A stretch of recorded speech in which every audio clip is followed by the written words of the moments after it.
morning, everyone. Welcome to our Sunday Roundtable. This is Sunday, October 11th, 2015. Our subject today is, Are Sin, Disease, and Death Real? We're going to start off today with a few things. Florence, is there anything you wanted to bring up this morning?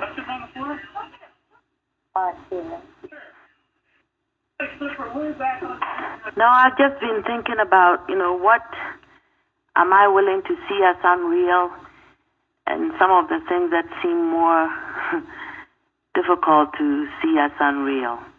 And I just wondered if others feel the same. Yes, absolutely. So you're saying some things are more easy to see as unreal than others? Yes. I mean, for example, pain took me a while to accept even that it's unreal, because it feels so real. I mean, if I have a backache, it was pain in the shoulders that I used to have all the time, and I just, always went with it. But this is painful, and I would justify it with so many things. I lifted a patient, or I did this, or I did that. It took me a long time to, see it as, no, this is not real either.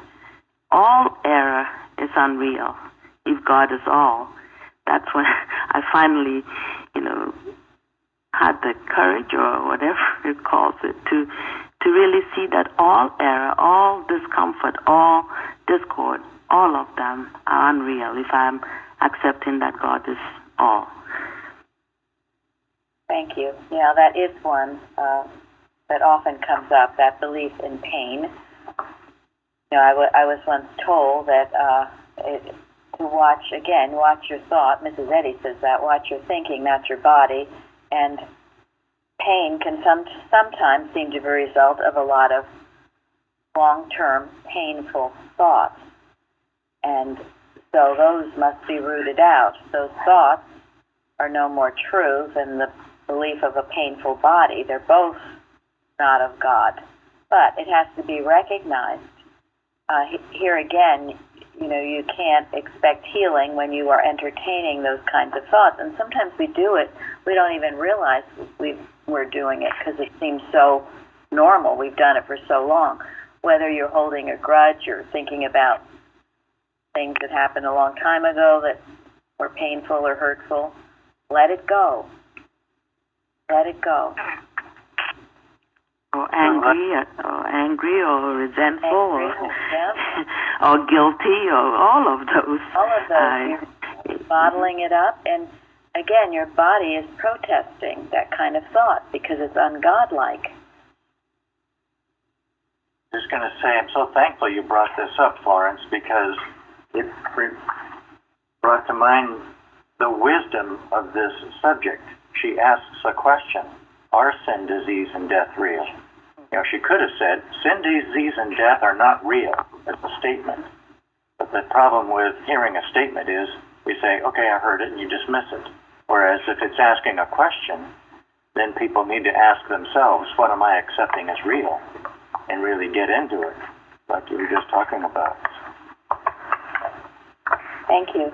Well, and it is so generally accepted as a fact among mankind that they are real. I mean, there's a saying, the only two things in life that are certain are taxes and death. Yeah. But that's the general human thought. And when it's so widely accepted, it acts as if it's a law. Yeah. A while ago, I found it very helpful. We do many things in the morning, but to start your morning with this thought that all things were made by Him, the divine Word, and without Him was not anything made that was made. That's in Science and Health this week. It's from the Bible, of course. So you start your day with that, and that's your touchstone. That's your biblical guide to life. If it's not good, He didn't make it. And you can keep referring to that during your day to keep your focus right. Because when you start accepting the fact that things that aren't good are real, your focus gets screwed up, so to speak. So keep your focus and keep your focus on God. I think also behaviors, they just seem so real, especially if somebody is doing something and it's making you feel bad. Let me talk about myself. When someone was behaving a certain way, you know, it was hard to see through it, that this is not real either. Again, you know, the teachings here that emphasize what man really is. Man is an expression of God. Of course, science and health tells it all, what we are. And really studying that and, first of all, accepting what Mrs. Eddy is saying is true, and then studying it and praying about it, does help to, you know, did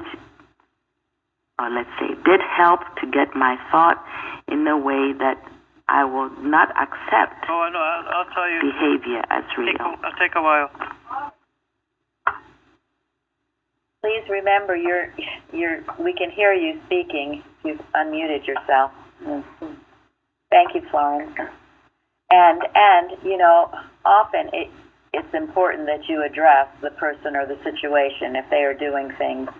It's certainly right to pray and get it right in your own thought, but sometimes you need to address something and not shrink back from doing that, from that confrontation, if need be. Maybe they don't even know they're doing it. Well, that's just it, is that out of love for that person, you should address it. And don't be afraid to address it. And you're likely to get a kickback from it. But if you've done it out of love, you've done your duty to God, to your leader, and to mankind. Yes. I'm glad you brought. The praying involved the courage to do something as God directs, when He directed, and what to say. So. Yeah. Well, it's a very good point, Warren. Elsie, who else was going to speak? I just wanted to say that thank you. That's very helpful, because that's the old, Boston way that God is love type of thought, and you would let something go, and just you might see the person right, but I think you have to stand for principle with that. So thank you. I find when I do that, I don't hold the resentment. If you don't do it, even if you're praying and thinking, the truth, but you're not speaking up, sometimes you can just hold that resentment in. When you say it and speak it and get it done with, then you can go on and move on, and then you know that the person got it. It was done out of love. If there's any truth to it, they can change. And if not, for any reason, then, okay, at least you spoke your mind. Move on. Thank you. And that they'll be accepting. That's very important. That's part of the work, to know they will be accepting of the truth.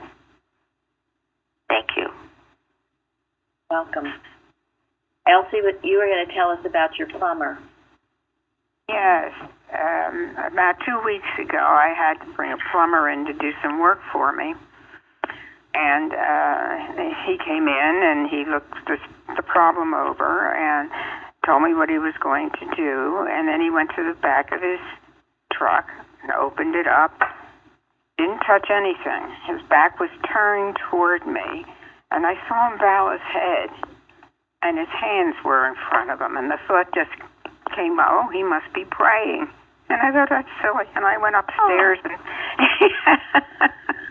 well, after he had taken care of everything and he came up to, and I was in the process of paying him, he started to talk with me and he said, I'm very upfront.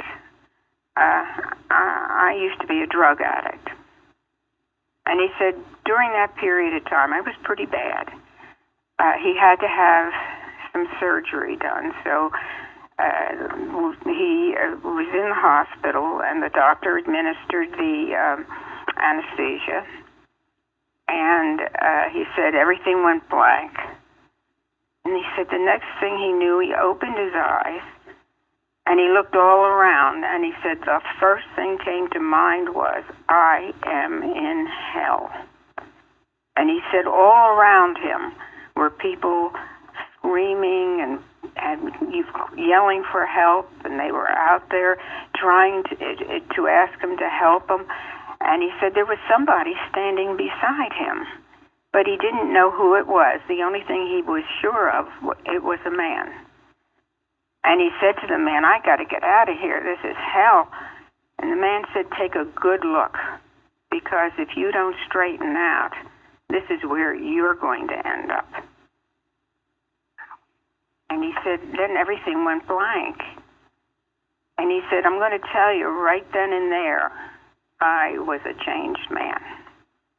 He said when he came out of that anesthesia and walked out of that hospital, he said, I didn't need any help from any source. I saw what was going to happen, and I went right to church. And he said he doesn't do anything without praising and thanking God before he does it. And he said as a result, his business, it was going very well. It picked up, and it was going so well that he's opening another shop over in Florida.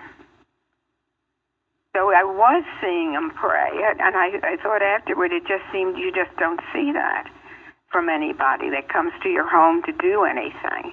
They usually get in and get out. But this gentleman was very sincere, and he said he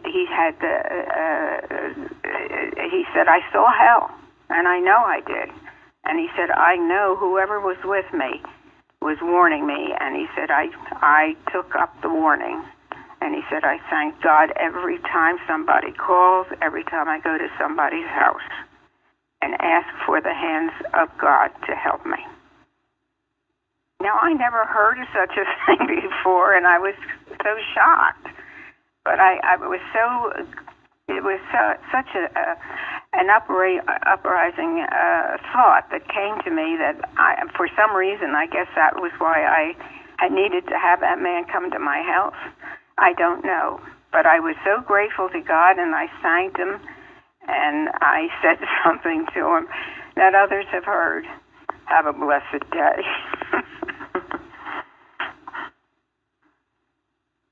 Well, he was certainly led to your house, wasn't he? I really believe that. I really believe it. But, you know, you just don't see somebody before they do anything just stop and pray. But he was very sincere. He did a good job. I was very pleased with it, and he was a very, very nice young man. So I guess he didn't realize it himself, but he was touched by an angel. Well, What a beautiful story. Thank you. Mm-hmm. Of course, we know Mrs. Eddy's definition of hell or heaven. We make it ourselves. And as a drug addict, I'm sure he was in hell. And it wasn't going to get any better. Reminds me a little bit of that. I love that Charles Dickens story, Christmas Carol, with Scrooge, and how, the angels showed him past, present, future. Yes. Which leads us into something else that Bruce is going to talk to us about. Okay. I had heard, as you all know, George Washington, father of our country, was a man of prayer. I had heard somewhere that he had had a vision. Something happened to him, but I didn't know exactly what it was, so I looked it up on the internet. And evidently when his army was in Valley Forge, that was a long, cold winter for them, he was in his room, and he specifically requested that he be left alone. So he sat down to work, and then the next thing you know, he felt a presence with him. He looked up, and he saw a being, a visitor. Well, you guys can look it up, but anyway, the vision was that he couldn't talk, speak, or do anything except focus on this visitor that had come and hear what it had to tell him. And it told him of three perils or challenges that were going to face our country. And it's fairly evident the first one was the Revolutionary War, the one he was in. And the second one referred to the Civil War, which would have happened 60 years later, 100 years later, something like that. But there was a third vision, and this is all stated in metaphorical terms. There's this dark cloud from Asia, Africa, and Europe that comes over and envelops America. It also goes on to say that it nearly destroys everything that was in America, except for the fact that there was this bright light that shone brighter than everything, and it carried the American flag as well as the word Union. And the people that were left gathered together and resumed their efforts, and victory was won for right again, this third vision. And there have been many attempts at interpreting this, but You want to tell them who wrote it and where this thing is from? this is George Washington reciting his experience to a few of his men. In the year 1859, a soldier that was with him retold it again, and then it was published. Where was it published? Yeah, where was it published? Something to refer to so they can find it. You want to go look it up. Yeah. Well, and it's important to know where it was published. It was in the Veterans magazine. Yeah, this was published in a magazine in the late 1800s. Yes. It was written by a soldier who was with Washington and who heard the story directly from Washington with some of the other soldiers who were there. It was the National Tribune. I have it online now. Just Google George Washington's vision. And the gentleman was Anthony Sherman. And each time this voice spoke, he would say, "Son of the Republic, look and learn." Now, we talked somewhat about this last week, too, what Mrs. Eddy says in the first edition. And I know many of you feel now we are what they call in the latter times. And it is up to us to take on and to do this work. It can help. Well, it's all power, so there's unlimited in the good that it can do. Any comments on any of this? Well, I just wanted to make a comment about the plumber. To me, it is things like this that we hear that we need to focus on. And there's a couple in my neighborhood who have put up the 10 Commandments in their yard. And I think I mentioned here in Georgia there are several police jurisdictions who have put trust in God or something like that on their bumpers. And, we hear so much in the news about all the tragedies that seem to be befalling us, and this country has to come back, et cetera, that I choose to focus on those things, to say God is working. He is here. And all that other stuff is just a bunch of noise that would try to prevent me from seeing the truth. There are faithful people in this country and in the world. And that's what I choose to think about, and I'm so grateful for. Anybody else? Yes, I have a few things to say. When I listen to this, I get this idea that it's like taking the wrong computer program that's badly programmed and deleting it and just looking at the right program and working with it. I mean, if we work with a computer, we do that. But humanly, we ruminate. And so I think that that's what this man did. He was working with God's program, and that's why he was able to be a successful plumber. And it was instantaneous. He didn't have to go to any rehab or anything else. Great. Yeah, that says a lot, doesn't it? And And what a good example for us. If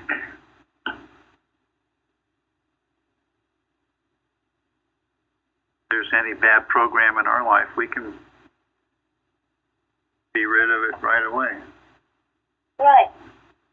And this goes back to what Bruce read as well. Reprogramming ourselves, our country, our world. And it is true what Janet said. I believe that. You know, the media always makes it sound like we all should give up. But that's the intent of any era, is to get you to give up and to make you believe it is real. At the same time, we can't be stupid and just go along la-di-da-da.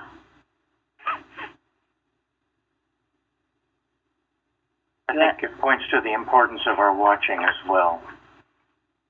I think we've all heard that in the times of Mrs. Eddy, where they were watched, that wars were stopped. We don't know what they were because they never happened, but they were indeed stopped. So the importance for us to carry on this work. And also I just wanted to read something from Science and Health on 348, where Mrs. Eddy says, as a result of teaching Christian Science, ethics and temperance have received an impulse. Health has been restored and longevity increased. If such are the present fruits, what will be the harvest when this science is more generally understood? Great, that's wonderful. And that is what we are working to do, so that it is more generally understood.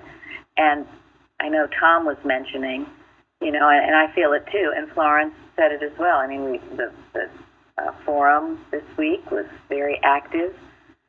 Tom says for the first time in a long time we have volunteers for the Bible study that are coming up even ahead of time and doing good questions.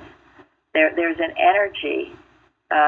You are learning, you're taking in this truth, and it's changing you, and you're getting where you're doing the work. Not just one or two dragging people along behind. But there's an energy now that's going on, and it's wonderful. You heard the letter I read. That was actually from Jo in Florida, but she said how she's been listening to the roundtables every morning, and she feels such a change. She can tell such a change in you. You're growing and changing. I guess this is the spirituality. Sorry. Please, go ahead. No, I was going to say this is the spirituality that we heard in the watch last night that is most important, even beyond the healings and the periodicals and the services and everything. Thank you. That spirit of Christ.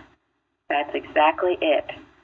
This is what's going on, a raising of consciousness, a spirituality. And that spirituality will go and meet the dark places on this earth to heal and save. You know, listening to the Washington's vision reminded me that things can change at the blink of an eye. I'll never forget the weekend after 9/11. We were driving down a Chicago expressway, and you know those big electronic signs overhead that tell you about traffic information. And there, I could not believe I was seeing this in the city of Chicago. Big overhead electronic sign saying, God bless America. Wow. That's what it does. I remember, every church was singing, and we sang it recently at our church, Oh God, our help in ages past. I love that hymn. I think it doesn't take much to bring people to their knees, I'll say that. It doesn't. Well, I mean, recently, and even in the past, whenever there's been shootings in the schools, the children will say, and I was praying, and now the teachers are praying. So, I mean, God is everywhere, and His truth will rule the world. It proves to me that this is our nature, to be with God, to go to God. And, not only in times of trouble, which is what Christian Science teaches us, but like this plumber did. And everything he did, he was honoring God. And it's our natural instinct to do that. And you don't, not just for just Christian Scientists, of course, but because we're all God's children. And that's something I've been holding to recently in the watches and things that I'm working on, is that the naturalness, that's how we are made. And to keep that in my mind in everything that I do, too. It's very helpful. Thank you. If you see that in other people, you will bring that out. If you think that you know something and somehow you've got to convince them of this truth, you will get resistance. Now, in the lesson, it says to put down the claim of sin, you must detect it, remove the mask, point out the illusion, and thus get the victory over sin, and so prove it on reality. That's been so helpful to me all week. Seeing things, see what the error is, because sometimes it's not what it appears, and then smash it. Thank you. And I think this the vision of George Washington, the couple main points that are in there is, like we talked about yesterday, the wrong does not rule the right. And where the word union was used indicates that we don't live for ourselves, we live for a higher cause together. And Yes. with that, comes the victory over anything. So Mrs. Eddy said, your premonitions will save you. What does that mean? Your spiritual. Go right ahead. I was just going to say, you're listening to spiritual sense. Yes. The angels of his presence. Yes. Yes. Your premonitions are God speaking to you. They are God's angels. And sometimes they are warning. You know, you think of Joseph in the birth of Jesus, the human father of Jesus, Joseph. Wasn't he warned by angels? More than just once. And because he listened, he was spared.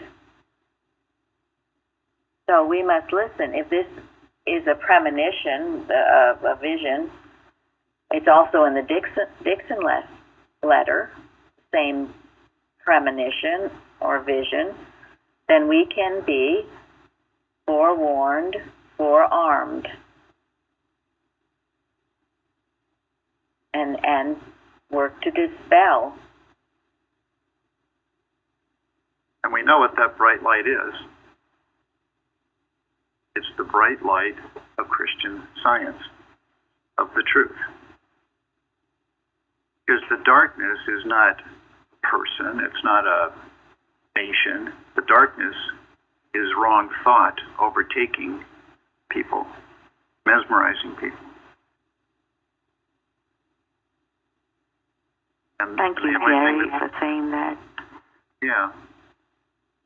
The one thing Because that I think saves, the only thing that saves is the truth. And that's why each one of us has to be a bright light. Go ahead, Florence. No, I think it's important to point it out that it's all thought. I mean, to say, because when you say that it's coming from somewhere, you know, it may be misconstrued as, oh, the darkness is only in certain places. The darkness is thought. Thought here that's dark is dark just as much as anywhere. So the bright light, thank God, is here in the United States to shine for the whole world. Thank you.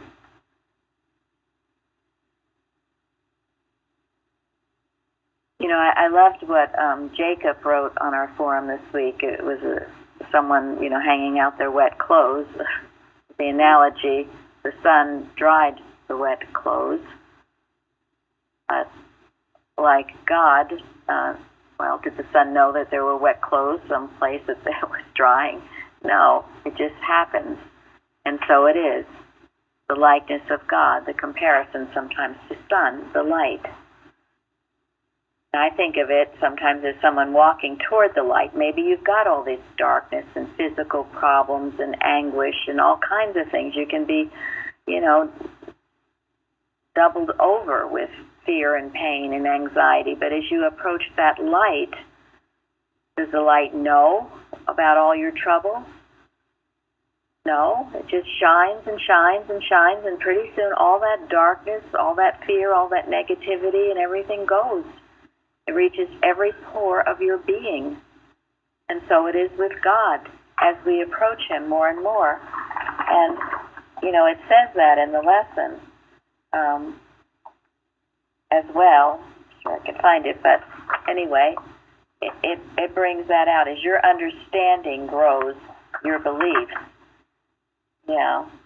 Neither evil, disease, nor death can be spiritual, and the material belief in them disappears in the ratio of one's spiritual growth. Were those material beliefs ever real or true? No. No. But as your understanding grows, they'll disappear. And this is the spirituality that Florence mentioned, and that was, yes, in our watch last night. This is the importance of everything we do. Everything you do, whatever you are doing, coming to this roundtable, writing a lesson, proofing, it is all for your spirituality. You're meeting animal magnetism and growing closer to God, just as that plumber did. That's what it's all about. And if it's not about that, it's about nothing. Just as the woman hung her wet clothes out to dry, we have to hang our consciousness out in the open for God to reach. If she had kept her clothes inside in a basket, they would never have dried. They would have gotten moldy. And that's why the healthiness of getting things out in the open, and it is only pride and fear, because pride and fear are related, that likes to keep it hidden so no one knows. Once you get it out, you feel so relieved because you realize it was never yours in the first place. And I think that's what humility is all about. So letting my consciousness out in the open where God can reach it, where the sunlight of truth can reach it. Not putting up the walls to keep it out. Okay, who would like to read in our lesson citation number 1? From SMA. Yes, from Science and Health.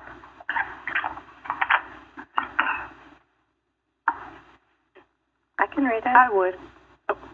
Okay, please do, whoever that was. Dale? Okay. The physical healing of Christian Science results now, as in Jesus' time, from the operation of divine principle, before which sin and disease lose their reality in human consciousness and disappear as naturally and as necessarily as darkness gives place to light and sin to reformation. Now, as then, these mighty works are not supernatural, but supremely natural. They are the sign of Emmanuel, or God with us. Thank you. Comments? Well, like I was saying before, God is with everyone, not a select number, but with everyone. And when I see that, wonderful things happen for them, for myself, and then it just goes out and blesses the whole world. It is difficult. It's not easy, but it's natural, so it can be done. Yes. And many of the places that, well, that are having the most difficulties are the ones that are most receptive to the truth and to God. We've certainly seen that, where there's not a huge amount of materia medica and academia and other things, where they either have God in their life or they end up in some perilous situation. I thought it was so beautiful, the story of, I don't remember his name right now, but it's the man who translates our lessons into Urdu from Pakistan. And Joseph sent us that interview with him. And, how close he was to God, because he has to be.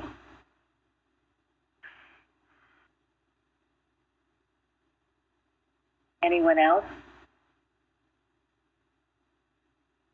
Well, he feels the danger because it appears so clearly present where he lives.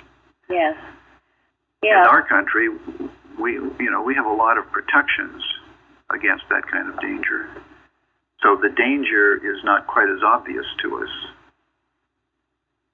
But since the danger is mental, we need to be a little more alert to feel the danger. Why does Mrs. Eddy say in order to do a watch, we need to feel the danger?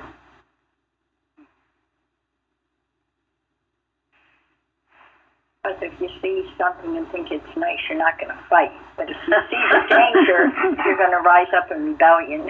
That's right. But also, this is the way error works.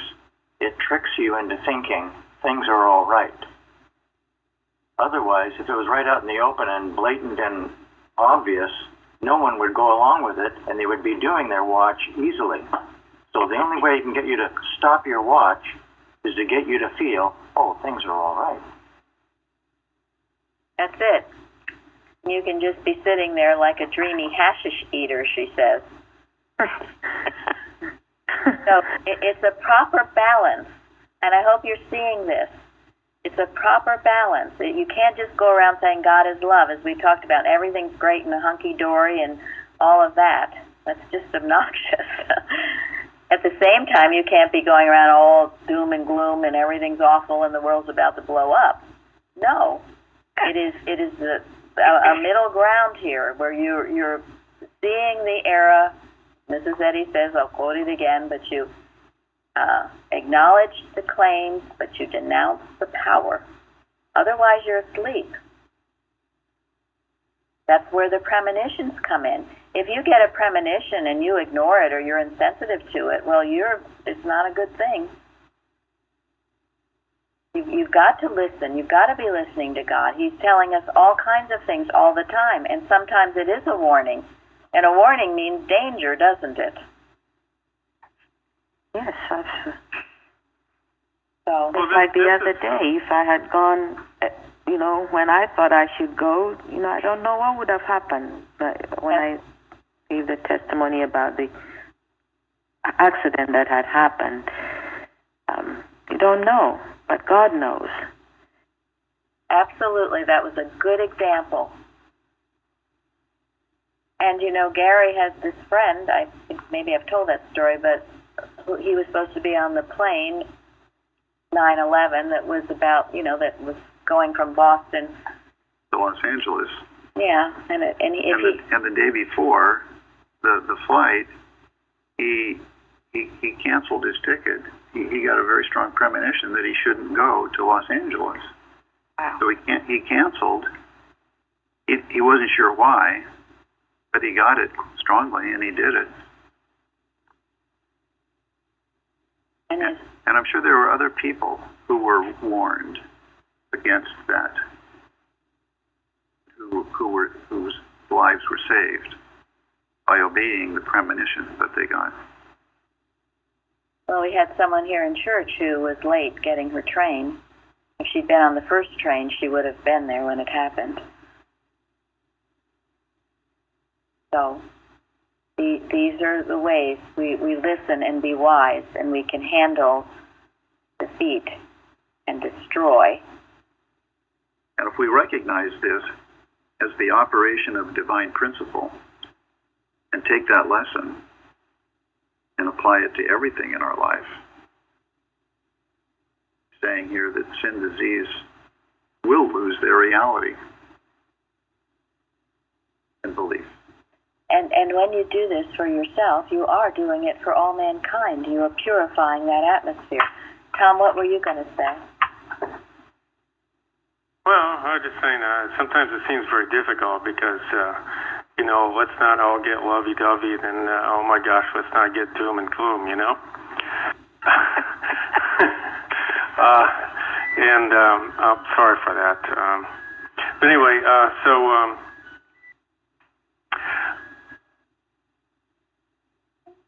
okay, so what I was going to say was that when it was mentioned about Pakistan, and perhaps other places in the world that are, maybe more dangerous or whatever, is that, and we have a lot of protections in this country, but I think that in a certain sense it doesn't make any difference.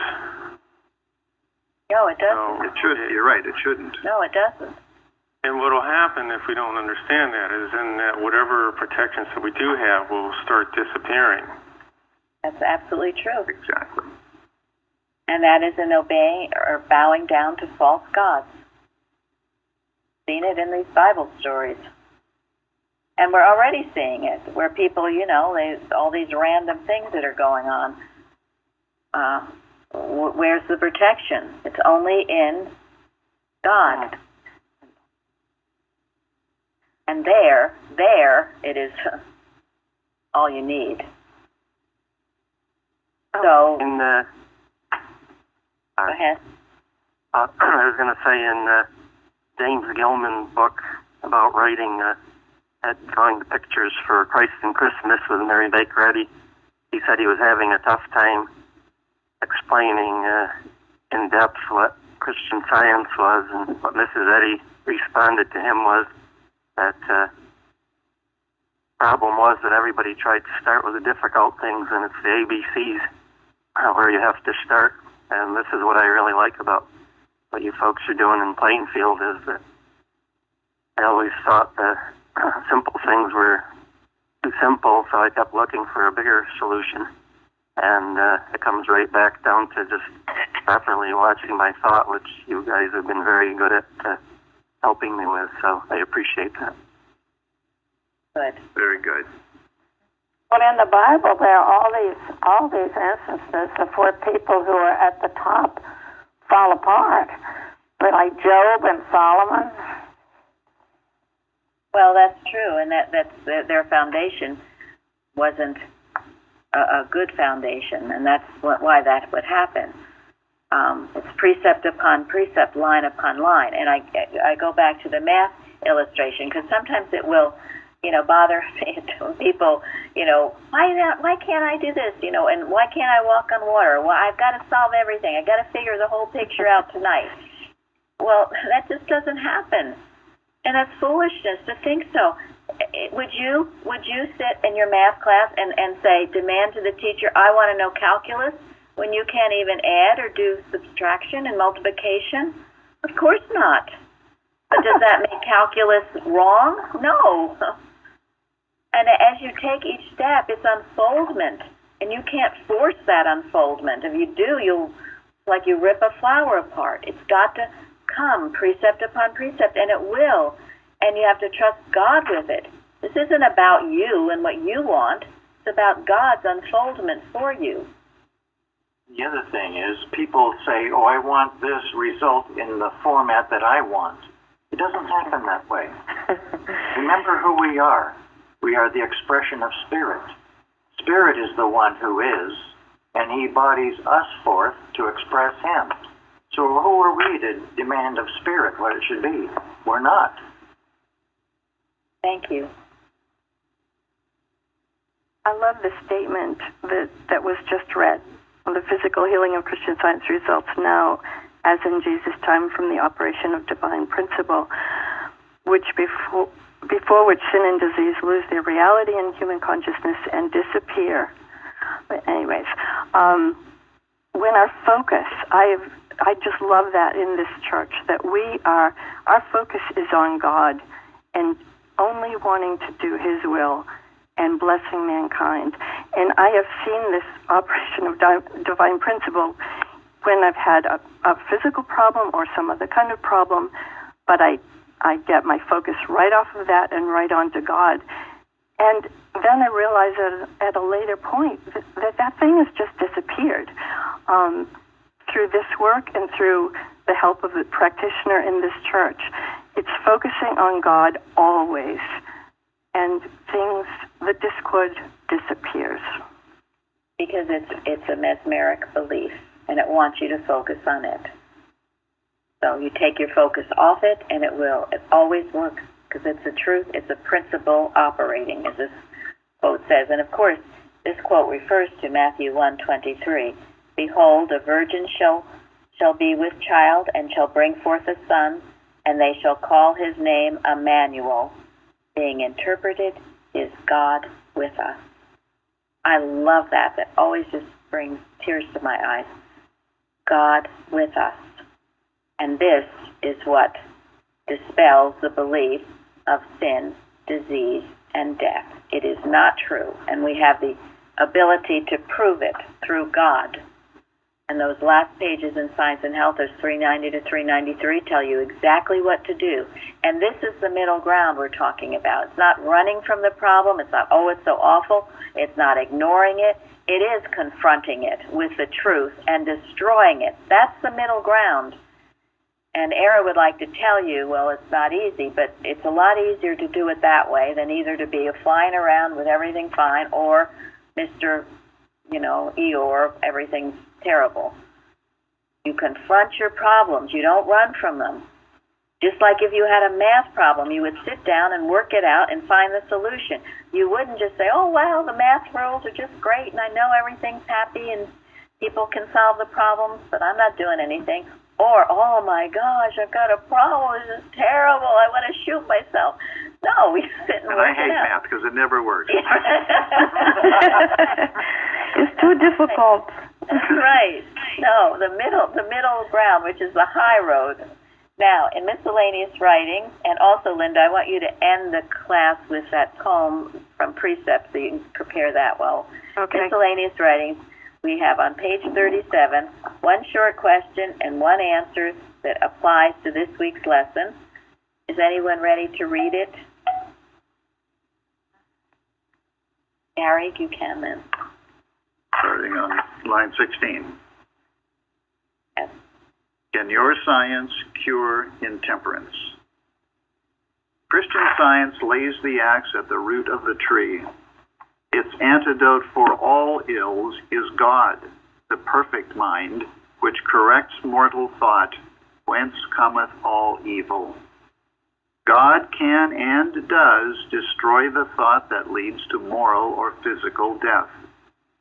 Intemperance, impurity, sin of every sort is destroyed by truth. The appetite for alcohol yields to science as directly and surely as do sickness and sin. Thank you. And this, in many ways, sums up the lesson because we are getting the axe at the root of the problem, which is the mortal belief. And God does destroy the mortal beliefs. That's why you got to let them out and let them go. They're only beliefs, just like 2 + 2 is 5. It is not. Once you know it is 4, you can never be deceived again. Okay, Linda, are you there? Yes, I'm ready. Okay, thank you. We'll end All right. with this. It's beautiful. This is by Mary Baker Eddy. With love's battle flags unfurled, with hope's cause before the world, we are going on. Though the storm clouds thunder o'er us, though the path seems dark before us, though the foeman strive to kill us, we are going on. For our Master led the way, fought the fight and won the day. Follow, follow all who may, going on, going on. Stand ye only back who dare not the cross of Christ to bear. We are going on. Triumph star above us gleaming, victory on our foreheads beaming. For fresh duties hourly reaching, we are going on. To fulfill each hope and aim, conquer sickness, sin, and blame. and each erring heart reclaim, going on, from the darkness of the night into morning's golden light, sisters labor on. With the aid of God's own science, with no heed of hate's defiance, truth and right my sole reliance, I shall labor on. That's it. Thank you.